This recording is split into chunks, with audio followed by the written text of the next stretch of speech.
Salam hər kəsə, mən Rəsul Abdulsəmli. Bu videomuzda Remote Access VPN haqqında danışacağıq. Remote Access VPN fərdi istifadəçinin internet üzərindən şirkətin daxili şəbəkəsinə qoşulub sanki oradaymış kimi görünməyə şərait yaradan VPN növüdür. Bu videomuzda biz VPN konfiqurasiyasını Cisco cihazlar üzərində eləyəcəyik.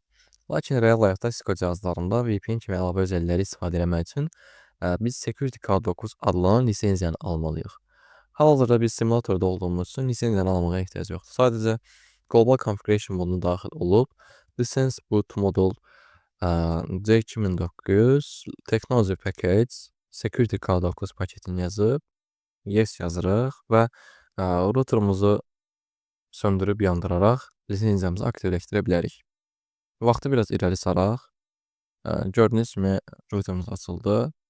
Enable moda daxil olub, Show License al yazaraq lisenziyamızın aktiv olub-olmadığını yoxlaya bilərik. İndi isə keçək Remote Access VPN-imizin konfiqurasiyasına. Biz bunun üçün uzaqdan qoşulmaq istədiyimiz şəbəkənin routeruna daxil oluruq. Global Configuration moda daxil olaraq AAA sistemini qurmağa çalışacağıq. İlk öncə AAA New Model, daha sonra AAA Authentication Login. Bura müəyyən bir ad yaza bilərsiniz. Məsəl üçün admin 1 olar. Mən Rəsul yazsam, lokal. Daha sonra AAA Authorization Network. Burada elə məsəl üçün admin bayaq 1 idi, admin 2 yaza bilərsiniz. Mən Rəsul yazıram yenə. Eyni olmağı müəyyən bir problem yaratmır bizə. Lokal. Daha sonra biz client tərəfində daxil olacağımız istifadəçi adı və şifrəni təyin edəcəyik. Məsəl üçün mən Rəsul Abdul demək istəyirəm. Username Rəsul Abdul. Secret, yəni şifrəmiz password da edə bilərsiniz, lakin secret daha təhlükəsiz üsuldur. Admin 1-2-3 qoyuram şifrəni. Artıq AAA sistemimiz hazırdır. İndi isə keçək ISACMP sisteminə. Bunun üçün Crypto ISACMP Policy müəyyən bir dəyər seçməliyik. Məsələn 10 seçirəm mən. Bu arada bu dəyəri yadınızdan çıxarmayın, çünki gələcək hissələrdə bizə lazım olacaq. Sonra encryption metod, məsəl üçün 3D seçə bilərik, IS və yaxud da desin özünü. Mən bugün IS seçəcəm. Sonra hash metodu seçirik, məsələn MD5. Bu arada sual yazaraq da qarşınıza çıxan metodlar gələ bilərsiniz. Mən MD5 seçsəm. Sonra Authentication Preshare. Sonra qrup dəyəri seçməliyik. Bunun üçün də sual işarəsi yazaraq qruplara baxa bilərsiniz. Bunlar Hellman dəyərləri belə desək. Burada da adı yazılıb zaten. Mən tövsiyə edirəm ki, ortalama bir şey seçin. Çünki nə qədər yuxarı bir qrup dəyəri seçsəz, o qədər çox routerunuzun prosesoru yorulacaq. Ona görə məsələn mən 2 seçsəm bugün burada. Və artıq hazırdır. Exit edib çıxa bilərik. İndi isə IP pool yaratmalıyıq. Bunun üçün IP local pool. Pool üçün bir ad seçəcəyik. Məsələn, mən adını VPN qoyuram. Və bir də aralıq seçəcəyik. Bizim şəbəkəmiz 192.168.1 şəbəkəsidir. Mən 192.168.100-dən 192.168.150-yə qədər almağını istəyirəm. Enter tıklayıram və artıq poolumuz hazırdır. Yəni IP havuzumuz hazırdır. İndi isə keçək ISACMP Client Configuration-a. Bunun üçün Crypto ISACMP Client Configuration Group. Biz bura bir ad qoyalım. Məsəl üçün mən Rəsul VPN qoyuram.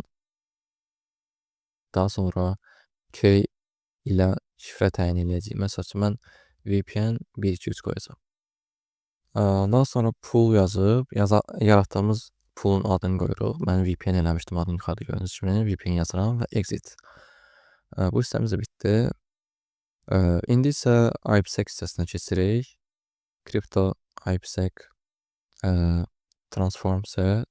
Burada bir set adı təyin edirik. Məsəl üçün mən rahat olsun deyə set 1 yazıram. Sonra SP, burada yuxarıda istifadə elədiyimiz şifrələnmə metodu və hash metodunu yazacağıq. Məsəl üçün biz encryption olaraq MD5 istifadə eləmişdik.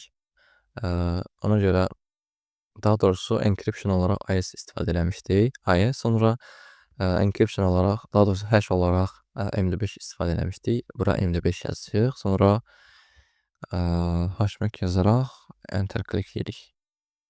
Sonra kripto dinamik map, bura bir map adı seçəyim. Məsəl üçün mən map1 yazacağam. Bu arada əmr tam deyil, əlimdədir. Yuxarıda bizim istifadə edildiyimiz policy dəyəri vardı. Məsələn, mən 10 yazmışdım yuxarıda, 10 yazıyıq. Sonra enter klikləyirik. Sonra set transform set, setin adı bayaqları 1 idi, set 1 yəni. Enter. Sonra reverse root və artıq exit eləyə bilərik. IPsec hissəmiz də hazırdır. İndi sadəcə bir dənə CryptoMap konfigurasiyamız qaldı. Bunun üçün də CryptoMap map'in adı map1 idi, yuxarıda gördüyüm kimi. Map1 client configuration address response. Enter. Sonra CryptoMap map1 client authentication list Resul. Burada bu ən yuxarıda qoyduğumuz, təyin etdiyimiz adı, məsəl üçün admin 1 yazmışsa admin 1 yazaydıq. Mən Resul yazdığım üçün Resul yazacağım. List Resul enter. Sonra crypto map1 ICMP authorization list Resul enter və son olaraq crypto map1 policy dəyərini bura təyin edəcəyik. 10 IPsec ICMP dinamik map1. Artıq hazırdır demək olar ki, bütün konfigurasiyamız. Sadəcə son bir addım qaldı. Bunun üçün də biz şirkətin ISP-yə baxan tərəfinin interfeysinə baxacağıq. Biz Gigabit 02 interfeysini istifadə eləmişik. Interfeys Gigabit 02 və bura Crypto map1 yazırıq. Artıq gördüyünüz kimi Remote Access VPN-imiz hazırdır. İndi gələk client tərəfə. Bunu siz öz kompüteriniz olaraq düşünə bilərsiniz. Biz qrup adını Resul VPN qoymuşduq. Qrup şifrəsini VPN 123 eləmişdik, yanılmıramsa.